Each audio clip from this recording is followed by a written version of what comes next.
ام عائشہ ڈرامے کے آنے والی ایپیسوڈ میں آپ لوگ دیکھیں گے کہ ام عائشہ رو رو کر برا حال کر لیتی ہے، کیونکہ اسے پتہ چل جاتا ہے کہ امام ازمیر نے مام کو پرپوز کیا ہے۔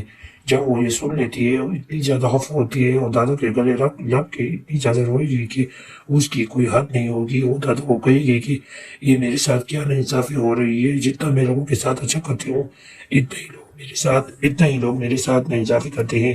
یہ دیکھو اب ازمیر دوسری شادی کا سوچ رہے ہیں۔ دادو نے کہا کہ تم ٹینشن مت لو، میں جانوں میرا کام، میں ازمیر سے خود بات کروں گی۔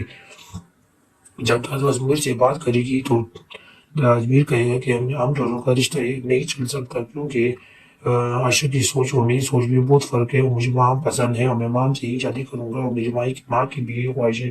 اس پر دادو اس کی اتنی بےعزتی کرتی ہے، اسے اتنی باتیں سناتی ہے کہ اسے آج تک کسی نے بھی نہیں سنائی تھی۔ اسے کہتی ہے کہ اس وقت سوچتے نا، اس کے باپ کو تم نے اپنی کار سے مارا ہے اور پھر بھی اس پر ترس کھا کر ایک کچھ عرصے کے لیے شادی کا شوق چڑھا تھا، اب اس کے ساتھ یہ کر رہے ہو۔ اسی وقت تم مجھے انکار کر دیتے تو میں کبھی بھی عائشہ کی شادی تمہارے ساتھ نہ کرتی۔ اس لیے اپنا منہ بند رکھو اور عائشہ کے ساتھ ٹائم گزارو۔ عائشہ تمہارا اتنا خیال رکھتی ہے، عائشہ کی تم قدر کرو، ورنہ ٹائم گزر جائے گا اور عائشہ کی قدر تم نہیں کرو گے تو پھر پچھتاؤ گے اور وہ وقت واپس نہیں لوٹے گا۔ اس پر ازمیر کچھ نہیں کہتے، لیکن وہ بہت زیادہ خفا ہوتے ہیں، اور ازمیر کی ماں تو دادو کے ساتھ سے لڑائی کرتی ہے۔ وہ اسے کہتی ہے کہ تم بھی اس گھر سے چلی جاؤ اور عائشہ کو بھی لے جاؤ اور ہمیں معاف کر دو، اور عائشہ رو رو کا برا حال کرے گی۔ عائشہ کہتی ہے مجھے اس گھر میں ملازموں کی طرح رکھو، لیکن مجھے اس گھر سے مت نکالو۔